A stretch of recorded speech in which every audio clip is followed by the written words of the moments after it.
female superheroes. They're just like us. Yes, this is the second female superhero spotted leaving the grocery store for a scene in her upcoming movie. Although with Black Widow's stunt double spotted nearby during the scene, it looks like Natasha won't be able to shop in peace. Someone's gonna get what looks like pasta in the eye, right? And speaking of putting stuff in people's eye, while Joker is of course an uber popular DC character getting his own solo movie even before this one, it also happens Joker happens to be a Norwegian grocery store chain which is about to get some amazing product placement. Everyone will know what it is now, although I don't know why they would use it, because I think that almost every comic book fan would be like, Joker, and it would immediately come to mind the DC character. Anyway, yes, Black Widow has begun filming in Norway. Side note, that's the home of New Asgard. Will the Black Widow movie have some scenes there? Valkyrie and Nat would certainly get along. Or is Norway subbing for Russia or some other European country? We're going to talk about the timeline, etc. But don't worry, I have a train of thought here for us to go through. Some of you might be a little bit ahead of me, but don't worry, we're going to get there. But the thing that I want to talk about first is that is the first MCU movie to go into production since Endgame.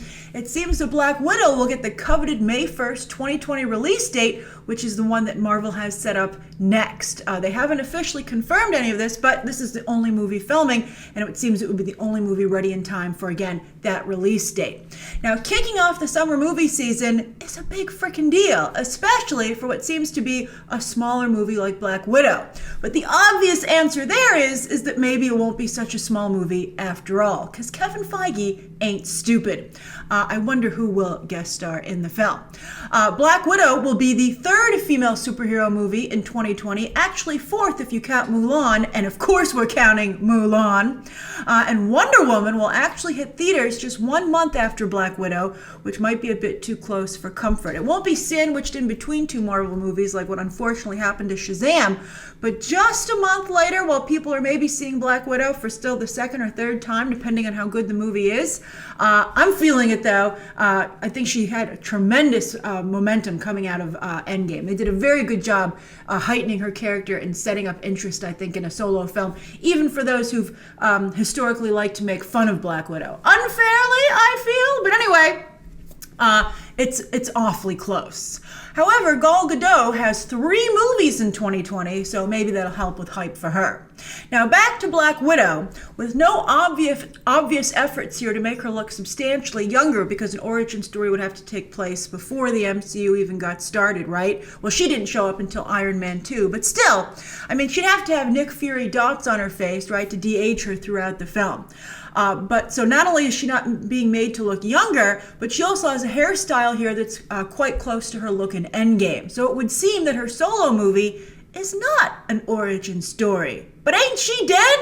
The plot thickens. Maybe Hulk did wish her back with his snap. Remember, he said he tried very hard to bring her back, but she just decided to stay dead, right? Classic spy movie situation, take the opportunity to retire.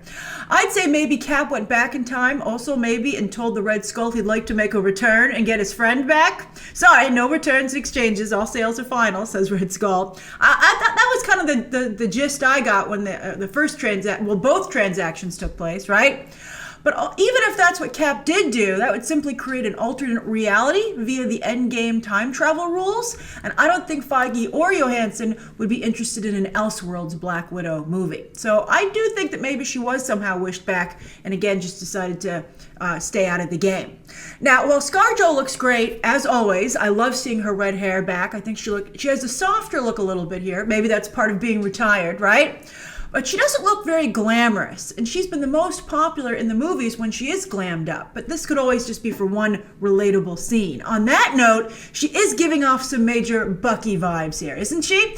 And it's too bad their romance in the comics never made it to the movies. Now they're separated by Disney+. Okay? Because while Nat likes to think that she and Steve are alike, she's actually much closer to Bucky's darker, brainwashed soldier, right? Which is maybe why Steve is drawn to her. He's a fixer. Of course, Steve is also now off the table. So Natasha is so alone. Although I'm sure Hawkeye would love a call. And so there must be some, especially because of how things went down in Endgame, right? I think he'd like to know. So I'm very curious to see what the narrative is here. But now, speaking of her look, though, perhaps when she realizes they've pulled her back in, right, she'll glam up. Although, even the Russo brothers, who were the first to glam her up in Winter Soldier, they deglammed her for Endgame. And to be honest, a black tactical catsuit does do a lot to dress up a look no matter what, right?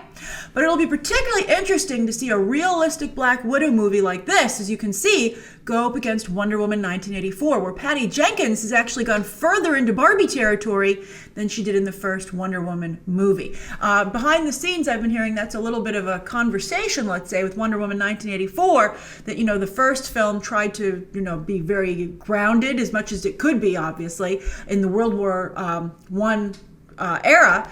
And being a classic spy movie like Turner Classic Movies, and I think it was quite successful in that regard. But Patty Jenkins has really circled the wagons for the sequel, hiring her own people, getting rid of a lot of people that kind of challenged her, let's say, on the first movie. But I think effectively it was a good balance, I think. And as I said, I really would describe Wonder Woman 1984 from what we've seen so far is very much being Wonder Woman Barbie, which could also work. But she's going to have to go up against Black Widow now, comparison-wise. And Black Widow is obviously running very much in the other direction. So what do you think of this first look at the Black Widow movie? Do you think she can kick off the summer movie season next year? And would she really come back and not tell anyone that she's alive? Maybe she's grieving after hearing what happened with Cap and Tony. That could be very possible. Although I'm sure Hulk would appreciate, although she and Hulk have a complex relationship after their romance didn't work out. So I can see it. I mean, and also, as I said, male spies do this all the time. They just decide, I just need to take a break.